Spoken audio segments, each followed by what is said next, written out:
Hello बेटा। Last class में हमने 10 तक आर एनवायरनमेंट के क्वेश्चंस किए थे।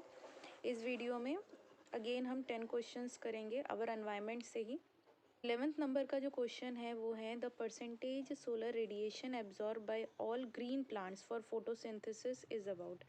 कितना सोलर रेडिएशन मतलब कितना परसेंटेज ऑफ सोलर रेडिएशन जो है ग्रीन प्लांट्स एब्जॉर्ब करते हैं फोटोसिंथेसिस करने के लिए। तो आंसर आपको पता होना चाहिए कि 1% एनर्जी जो है सन से जितनी भी एनर्जी आती है वो एब्जॉर्ब की जाती है। ठीक है, नेक्स्ट क्वेश्चन नंबर 12 में आएंगे। Flow of energy in ecosystem. Energy flow होता है ये आपको पता है, और प्रोड्यूसर से जो एनर्जी है वो हर्बीवोर्स में, हर्बीवोर्स से फिर कार्निवोर्स में, कार्निवोर्स से फिर ओमनीवोर्स में, ये एनर्जी जो है कंटिन्यूसली ट्रांसफ़र होती है। तो एनर्जी जो ट्रांसफ़र होगी इकोसिस्टम में वो हमेशा यूनी डायरेक्शनल होती है, from producer to consumer energy हमेशा ट्रांसफ़र होगी, इसलिए flow of energy is unidirectional. Next चलते हैं क्वेश्चन नंबर 13 की ओर।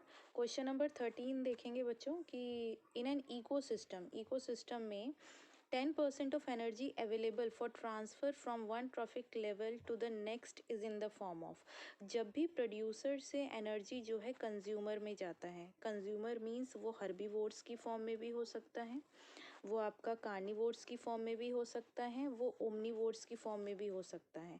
तो जब भी एनर्जी जो है बच्चों प्रोड्यूसर से हर्बीवोर्स, हर्बीवोर्स से कार्निवोर्स, कार्निवोर्स से ओमनीवोर्स में जाएगी, तो जब भी एनर्जी ट्रांसफ़र होती है किस फॉर्म में ट्रांसफ़र होती है, तो आपका आंसर होना चाहिए केमिकल एनर्जी। केमिकल एनर्जी की फॉर्म में एनर्जी ट्रांसफ़र होता है, और पहले ट्रॉफिक लेवल का only 10% of energy he transfer होता है, ये भी बहुत इंपॉर्टेंट है, याद रखना है। नेक्स्ट क्वेश्चन नंबर 14 है which of the following limits the number of trophic level in food chain. किस वजह से जो ट्रॉफिक लेवल है, आप लोगों ने इकोलॉजिकल पिरामिड पढ़ा होगा जिसमें कि आपने देखा है कि 4 या 5 ट्रॉफिक लेवल से ज़्यादा ट्रॉफिक लेवल नहीं होते हैं। तो क्या कारण है कि ट्रॉफिक लेवल के नंबर्स जो हैं वो लिमिटेड होते हैं। तो आंसर आपको पता होना चाहिए decrease in energy level in successive trophic level. That means कि जो एनर्जी है, आपको मैंने अभी जस्ट बताया कि एक ट्रॉफिक लेवल से दूसरे ट्रॉफिक लेवल में 10% एनर्जी ही ट्रांसफ़र होती है। ठीक है, तो 10% एनर्जी जब ट्रांसफ़र होती है तो एक टाइम में ऐसा आता है कि सारी एनर्जी ख़त्म हो जाती है। ठीक है, तो ट्रॉफिक लेवल 4 to 5 होने का रीज़न यही है कि एनर्जी कंटिन्यूसली डिक्रीज़ होती रहती है, और अल्टीमेट 5th ट्रॉफिक लेवल के बाद और ट्रॉफिक लेवल को सस्टेन करना is not possible. Next question number 15 में आएंगे। An ecosystem consist of.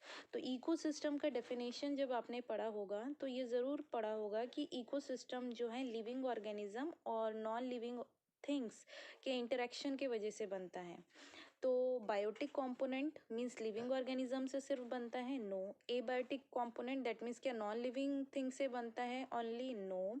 आप बताएंगे कि इकोसिस्टम जो है दोनों से मिलकर बनता है, that means living organism and non living things जब दोनों इंटरैक्ट करते हैं तब इकोसिस्टम बनता है।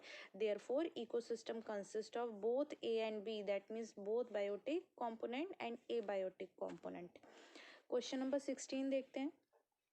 accumulation of non-biodegradable substances specially pesticides in food chain. जब भी हम पेस्टिसाइड्स यूज़ करते हैं जो कि नॉन बायोडिग्रेडेबल होते हैं, केमिकली उनको मैन्युफैक्चर किया जाता है, तो जब भी हम पेस्टिसाइड यूज़ करेंगे तो फूड चेन में उनका जो परसेंटेज है वो इंक्रीज़ होता रहता है। ठीक है, तो इस फिनोमिना को हम क्या कहते हैं? तो आप बताएंगे बायोमैग्निफिकेशन। बच्चों, बायोमैग्निफिकेशन एक ऐसा प्रोसेस है जिसमें कि जो टॉक्सिक सब्सटेंसेस होते हैं वो from one trophic level that means producer level से आगे कंज्यूमर लेवल में इंक्रीज होता रहता है। चाहे वो पेस्टिसाइड्स की फॉर्म में क्वेश्चन है, चाहे किसी और टॉक्सिन्स की फॉर्म में क्वेश्चंस आए, जब भी क्वेश्चन पूछा जाता है कि टॉक्सिक का अमाउंट इंक्रीज हो रहा है प्रोड्यूसर से कंज्यूमर लेवल में, तो उस फिनोमिना को हम क्या कहेंगे? बायोमैग्निफिकेशन। नेक्स्ट क्वेश्चन नंबर 17 देखेंगे। The number of atoms in ozone, ozone में कितने नंबर ऑफ एटम्स होते हैं, तो फॉर्मूला आपको पता है बच्चों, O3 इज द, O3 जो है वो ओजोन का क्या है, सिंबल होता है, ठीक है। तो O3 में कितने ऑक्सीजन के एटम्स है, तो 3 ऑक्सीजन के एटम है, therefore correct answer is option B, that is 3। Next question number 18 is in food chain the small carnivores animals lie at which level. तो जब भी हम फूड चेन देखते हैं, फॉर एग्जांपल अगर मैंने बोला प्रोड्यूसर, प्रोड्यूसर से फिर आपका जाता है हर्बीवोर्स, हर्बीवोर्स से देन आपका प्राइमरी कार्निवोर्स आते हैं, फिर आते हैं सेकेंडरी कार्निवोर्स, देन आ जाते हैं ओमनीवोर्स। तो जो स्मॉल कार्निवोर्स होंगे बच्चों वो कौन से ट्रॉफिक लेवल में आएंगे, तो प्रोड्यूसर क्या होता है first trophic level, herbivores second trophic level, primary carnivores होगा टर्शरी ट्रॉफिक लेवल।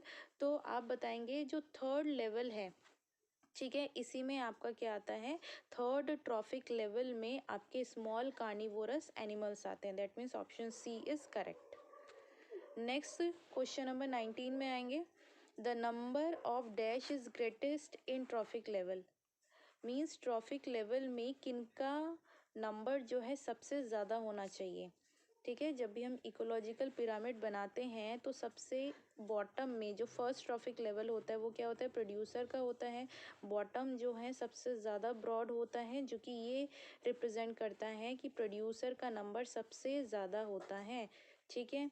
तो याद रखना है कि प्रोड्यूसर का नंबर सबसे ज़्यादा होता है, जैसे जैसे हम ऊपर जाते हैं तो number of organism should get decrease.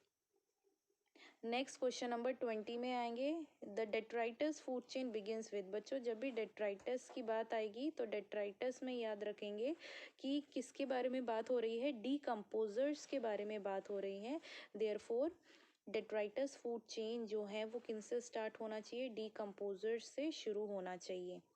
Clear, ठीक है। ऐसी वीडियोस और आगे मैं देती रहूँगी, तो आप लोगों को कंटिन्यू प्रैक्टिस करना है और जो भी डाउट होगा वो आप पूछते रहेंगे।